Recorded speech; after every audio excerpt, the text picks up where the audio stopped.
Et donc, en fait, ce qui est intéressant ici, c'est de voir que à aucun moment, face à l'Iran, l'armée américaine et l'armée israélienne n'ont été capables de descendre au sol pour affronter l'armée iranienne au sol.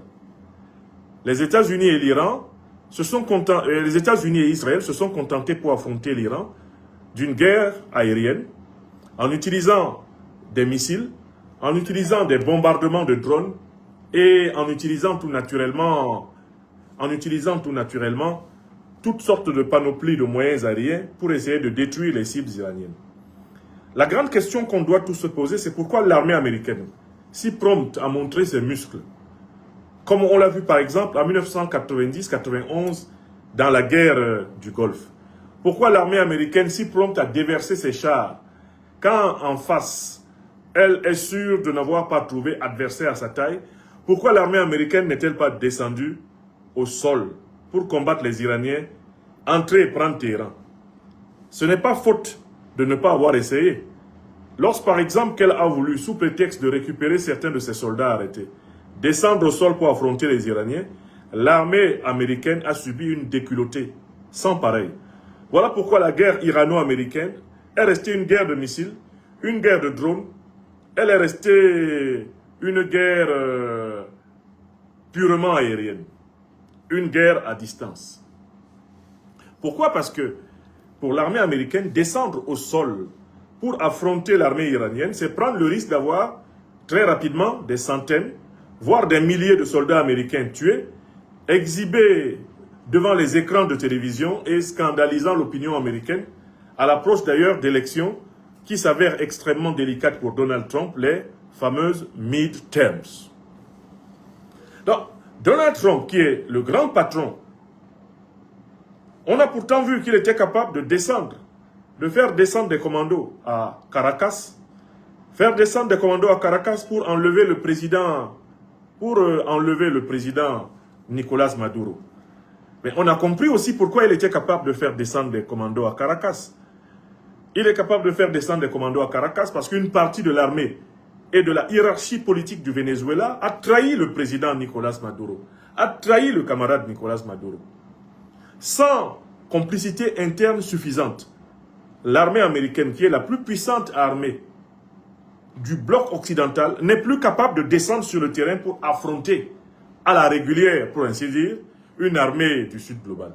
Même dans le cas de l'armée vénézuélienne, l'armée américaine s'est barrée et elle n'a même pas tenu une seule position au Venezuela, se contentant de placer ses valets du régime de Delcy Rodriguez et de menacer à distance. Alors, je laisse un peu ces exemples. Le but, c'est de vous faire comprendre pourquoi l'impérial terrorisme, c'est-à-dire l'OTAN, c'est-à-dire la France,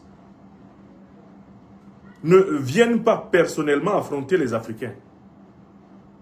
Pourquoi l'armée française, qui a pourtant encore des détachements en Côte d'Ivoire, au Bénin, des détachements à Djibouti, des détachements au Gabon, sans oublier ces nombreux détachements cachés, déguisés derrière les compagnies paramilitaires et les ONG, pourquoi est-ce qu'elle ne vient pas frontalement attaquer le Mali, le Burkina Faso et le Niger? C'est exactement pour les mêmes raisons que les États-Unis n'ont pas été capables d'attaquer l'Iran.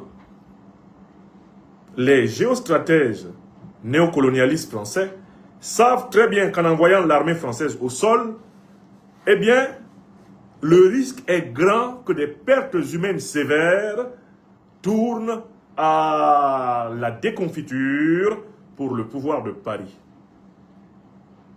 Donc, ils ont résolu de mener la guerre contre le Mali, contre le Burkina Faso et le Niger, à travers des mercenaires, à travers le camouflage d'un prétendu projet caliphatique, projet d'instauration, eh bien, d'une forme particulière d'islam que les Africains au quotidien n'ont jamais vu et même qu'ils ne souhaiteraient jamais voir. Donc, les attaques de l'impérial terrorisme ne sont rien d'autre que la confirmation de l'acharnement de l'OTAN en général, de la France en particulier, à affaiblir les États qui l'ont privé de leur uranium de leur pétrole, de leur gaz, de leur coltan, etc. Mais face à la résilience, face à la solidité des armées sahéliennes, du Mali, du Burkina Faso et du Niger, on a observé, et je l'avais annoncé il y a 4 ans dans une conférence, que les impérialistes occidentaux et moyen-orientaux, c'est-à-dire les puissances de l'OTAN et leurs alliés du Moyen-Orient, qui sont en réalité les parrains officiels d'Al-Qaïda et de l'État islamique, se sont mis à transformer les groupes de mercenaires en quasi-armées de métier. Ils leur donnent désormais suffisamment de véhicules, ils leur donnent désormais suffisamment d'armes, ils leur donnent maintenant bientôt des véhicules blindés, et ils sont en train d'y ajouter désormais des drones de guerre. Sans oublier que les instructeurs militaires de l'OTAN, les ukro-nazis et les barbouzes françaises travaillent directement sur le terrain encadrant les groupes terroristes qui assassinent les Africains. Donc, la question que je me pose ce soir, c'est les événements qu'on a observés ce matin à Aguelhok, à Nefis, Gao, Sévaré, Kenyoroba. Quel est l'enseignement supplémentaire que ces événements apportent? Parce que tout ce que je viens de dire là, normalement, ceux qui écoutent mes conférences ou qui en écoutent d'autres tout aussi avisés depuis plusieurs années, ne peuvent pas ne pas savoir ce que je viens de dire. Mais qu'est-ce qu'il y a de... Pourquoi cette insistance? C'est la question que je me suis posée ce matin. Pourquoi ils persistent? Pourquoi, malgré le fait que l'armée malienne, l'armée burkinabé, l'armée nigérienne leur fasse mordre la poussière, copieusement la poussière. Au Burkina Faso, c'est plus de 400 d'entre eux qui ont été éliminés. Et tous les jours au Mali, ils tombent par dizaines. On devrait pouvoir dénombrer 1 millier de terroristes éliminés, neutralisés tous les mois dans tout le Sahel au minimum. Au moins 1 millier, 1000 tous les mois. Qu'est-ce qui peut expliquer leur acharnement à revenir? Pendant très longtemps, on a donné une première explication à l'acharnement des terroristes. On a dit que c'est l'endoctrinement et bien sûr la modification de leur capacité de penser à travers la drogue. Les drogues fortes comme la fameuse bétadone qui leur sont administrées. Donc l'hypothèse dominante consistait à dire que c'était l'endoctrinement, c'était la manipulation religieuse qui expliquait le comportement de ces gens. Et puis, par la suite, on s'est rendu compte que c'est une explication qui ne suffisait pas. On a donné une seconde explication à l'acharnement des terroristes, à leur obsession à participer à des opérations en sachant très bien qu'ils pourraient mourir et qu'ils vont nécessairement mourir. On a dit que les terroristes étaient grassement payés, que leurs patrons de l'OTAN, les néocolonialistes français, qui d'ailleurs ne s'embarrassent pas de distribuer de l'argent aux terroristes puisque ils ont une planche à billets pour tirer de l'argent frais et le créditer par les richesses africaines, la planche à billets de la monnaie criminelle du franc CFA. On a dit que les terroristes étaient acharnés, étaient obsédés, étaient déterminés, que les terroristes revenaient souvent à l'assaut parce qu'on leur avait donné beaucoup d'argent. Avec le temps, on s'est rendu compte que l'explication du terrorisme par l'argent ne suffisait pas non plus. Parce que quelqu'un qui aime beaucoup l'argent n'a pas intérêt à mener des combats où il risque de mourir parce qu'il ne pourra pas en profiter.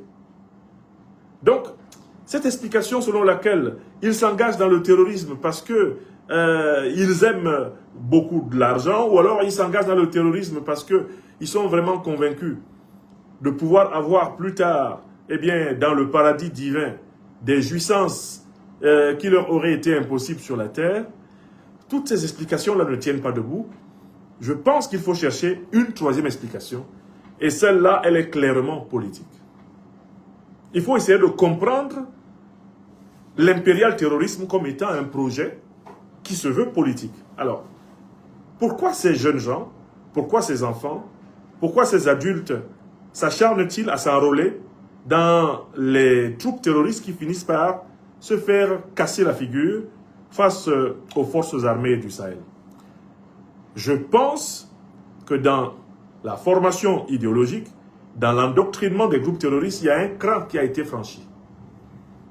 À savoir qu'on leur fait penser, on leur fait vraiment croire qu'ils vont participer à un nouveau gouvernement de la cité africaine dans le cadre du projet du califat. Je reprends l'explication pour ceux qui n'ont pas bien entendu. On leur fait vraiment croire que s'ils mènent les opérations qui leur sont recommandées par les néocolonialistes français, les impérialistes occidentaux en général et moyen-orientaux, alors ils pourront instaurer un régime politique dans lequel ils vont jouer un rôle prépondérant. La mèche nous a été ouvertement vendue par le député français Bruno Fuchs et le porte-parole renégat des groupes terroristes Étienne Fakaba, qui a clairement dit, Étienne Fakaba Sissoko, qu'il était désormais question de créer un soi-disant État fédéral au Mali sur le modèle de l'émirat ou du califat d'Afghanistan. Est-ce que vous vous souvenez de cette explication sortie de la bouche du député français Bruno Fuchs et sortie de la bouche du renégat malien Étienne Fakaba Sissoko? Donc, maintenant on sait que les troupes terroristes qui viennent vraiment mourir parce qu'on leur a dit que si ça marche, elles vont pouvoir accéder au pouvoir et exercer le pouvoir. Que le Mali, le Burkina Faso, le Niger vont être découpés en petits califats, en petits émirats, dans lesquels ils seront des chefs. Donc oui, l'explication par la manipulation de la doctrine religieuse a une certaine valeur, mais elle n'est pas complète. L'explication par la drogue ou par l'argent a une certaine valeur, mais elle n'est pas suffisante. Je pense que nous devons compléter notre compréhension du comportement des groupes terroristes par l'explication par la recherche du pouvoir politique. Leurs maîtres français néocolonialistes, leurs maîtres impérialistes occidentaux et moyen-orientaux leur ont vraiment fait croire que leurs victoires militaires escomptées les conduiront à l'exercice du pouvoir. Voilà la panoplie qui explique l'acharnement. Ils reviennent parce qu'ils espèrent ainsi réussir à obtenir des zones où l'État aura reculé et dans lesquelles ils vont pouvoir installer leur pouvoir, installer leur système politique.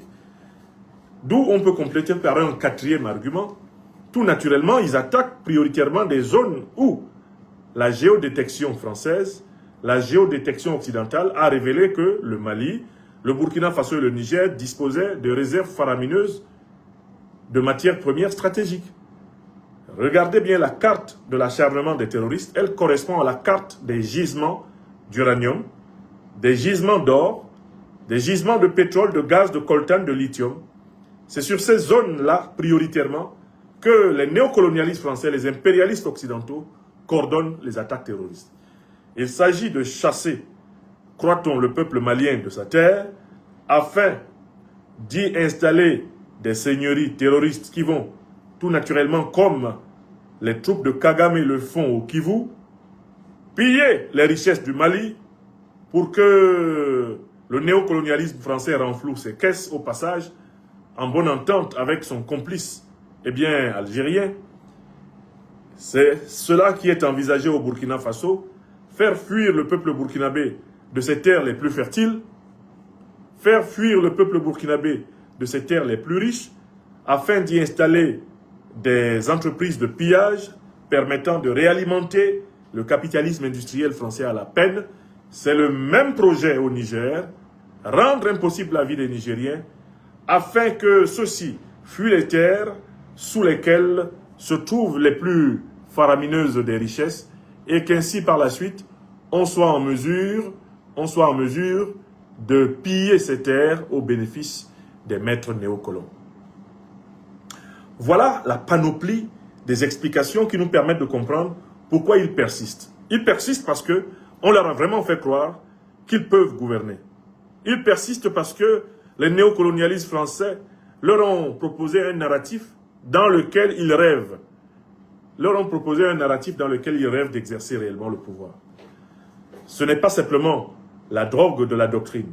Ce n'est pas simplement la bétadone, ce n'est pas simplement l'argent facile, ce n'est pas simplement l'ignorance qui explique tout naturellement le recrutement terroriste, c'est vraiment l'ambition du pouvoir. Ils veulent le pouvoir parce qu'on leur a dit que s'ils avaient le pouvoir, eh bien, ils pourraient se réaliser.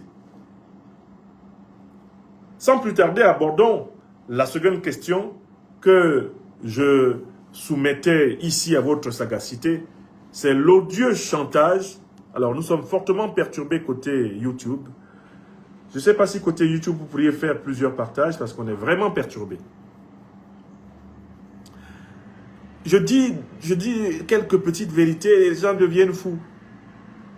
Hein, Odile, les quelques petites vérités que je dis les rendent fous. Ils attaquent, ils essayent d'empêcher le live. Donc, s'il vous plaît, partagez massivement sur Facebook, sur YouTube. Ils essayent de m'empêcher de vous parler. Ils essayent de m'empêcher de vous parler par tous les moyens. Ils attaquent l'audience. Vous savez, par exemple, sur Facebook, il y a 2 semaines, j'avais presque 597 000 abonnés. Et ce matin, en ouvrant ma page Facebook, j'ai vu qu'ils en ont fait disparaître 2000. Ils sont vraiment marrants, hein, les esclaves de Zuckerberg. Et tous ces chiens de garde de l'impérialisme occidental qui croient que leurs statistiques suffisent à nous compter. Alors que nous savons nous-mêmes sur quoi nous comptons, c'est-à-dire d'abord sur la mobilisation de notre propre peuple. Alors, très bien. Je voudrais parler maintenant de l'odieux chantage de la Cour pénale internationale contre les pays du Sud global. La Cour pénale internationale n'a d'international que le nom.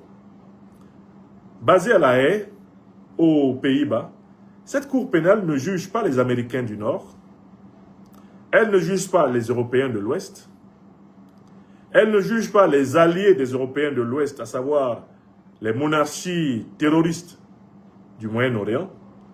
Cette Cour pénale internationale juge essentiellement les Américains du Sud, elle juge essentiellement les Africains, elle juge essentiellement les Asiatiques, et elle prétend même vouloir juger des dirigeants du monde multipolaire, du grand bloc des BRICS, comme le président Vladimirovitch Poutine de la Fédération de Russie et consorts. Bref, c'est une Cour pénale internationale complètement partiale et par là discréditée, non pas seulement aux yeux des Africains, mais aux yeux du monde entier. Je voudrais vous rappeler comment se sont soldées toutes les tentatives de cette Cour pénale internationale de juger les Occidentaux. La Cour pénale internationale a voulu sanctionner un certain nombre d'acteurs politiques américains qui ont contribué au saccage de la planète, aux crimes de guerre, aux crimes de masse, aux crimes contre l'humanité un peu partout sur la Terre. Les responsables de la Cour pénale internationale sont du coup tombés sous des sanctions violentes. Les États-Unis d'Amérique menaçant même de les capturer, comme ils ont capturé Nicolas Maduro, pour les jeter en prison à vie dans leur pays. Les États-Unis allant jusqu'à fermer les comptes bancaires d'un certain nombre de juges de la Cour pénale internationale, allant même jusqu'à leur interdire l'accès aux États-Unis. Voilà comment les États-Unis d'Amérique, le grand patron du grand bloc militaro-politique impérialiste occidental, ont traité la Cour pénale internationale. Prenons une deuxième puissance, dont les citoyens ne sont bien sûr jamais jugés à la Cour pénale internationale, c'est tout naturellement la Grande-Bretagne. Elle qui a commis les pires atrocités en Amérique, dans l'océan Atlantique, en Afrique, en Asie, et cela pendant plus de 300 ans, plus de 400 ans, n'a jamais vu un seul de ces acteurs publics traîner devant la Cour pénale internationale. Je vous rappelle que le dernier grand saccage de l'Afrique en 2011 a été perpétré par l'OTAN en Libye.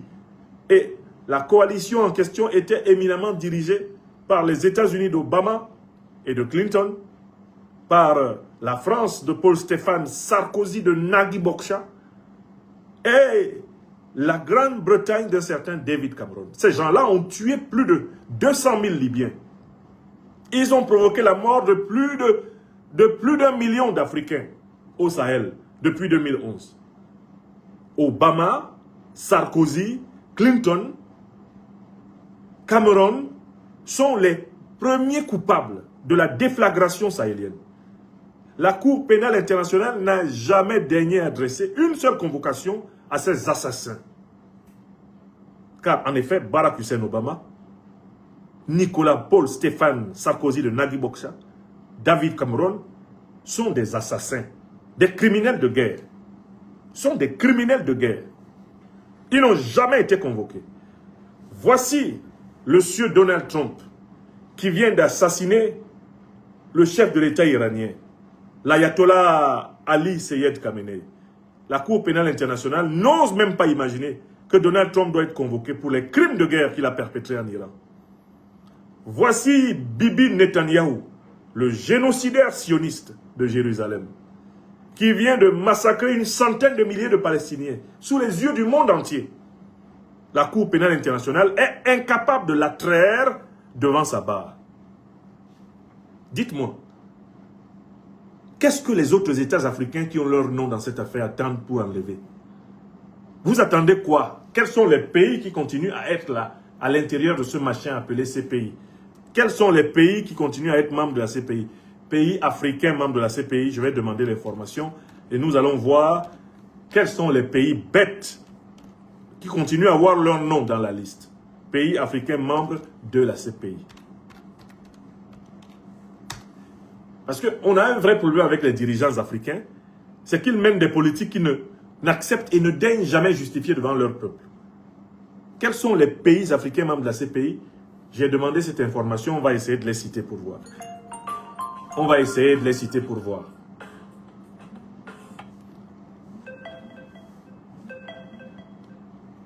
Alors,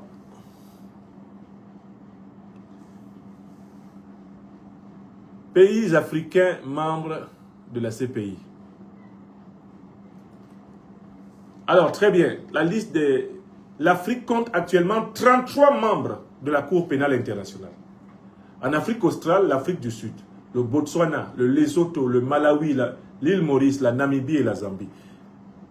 Je crois que la Namibie a engagé le processus de retrait de ce machin. Je prends l'Afrique du Sud. Les racistes, impérialistes, les criminels de guerre occidentaux qui ont perpétré du XVIIe siècle jusqu'à la fin du XXe siècle des crimes de guerre contre le peuple africain d'Afrique du Sud. Ces gens-là, est-ce qu'ils ont été jugés à la Cour pénale internationale? Tous les crimes du régime de l'apartheid. Qu'est-ce que la CPI attend pour récupérer tous les dirigeants du Parti nationaliste sud-africain, tous les dirigeants de l'extrême droite sud-africaine qui ont perpétré le régime de l'apartheid pendant tout le XXe siècle? Qu'est-ce que la CPI attend pour les prendre? Et qu'est-ce que le gouvernement sud-africain de l'ANC, qui a pourtant souffert le martyre de pratiquement 1912 jusqu'à 1992-94, qu'est-ce que l'ANC, diantre, fait à la Cour pénale internationale? Le Botswana, le Lesotho, le Malawi, l'île Maurice, la Namibie, la Zambie sont des pays qui ont été victimes de l'apartheid, qui ont été victimes de la brutalité britannique. La CPI ne peut pas juger les Britanniques. Elle ne peut pas juger les Américains. Elle ne peut pas juger les Allemands. Elle ne peut pas juger les Français. Vous faites quoi dedans? What are you doing in this ICC, International Criminal Court?